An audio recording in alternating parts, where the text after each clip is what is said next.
छुए तो बदन की देखो न पटन की चादर बिछा दे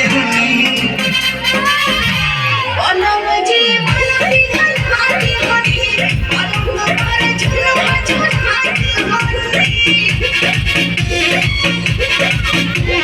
छुए तो बदन की देखो न पटन की चादर बिछा दे पलंग जी पलंग हाथी हाथी पलंग पर झुलवा झुलवाती यार बात तेरे खाद के टूट गए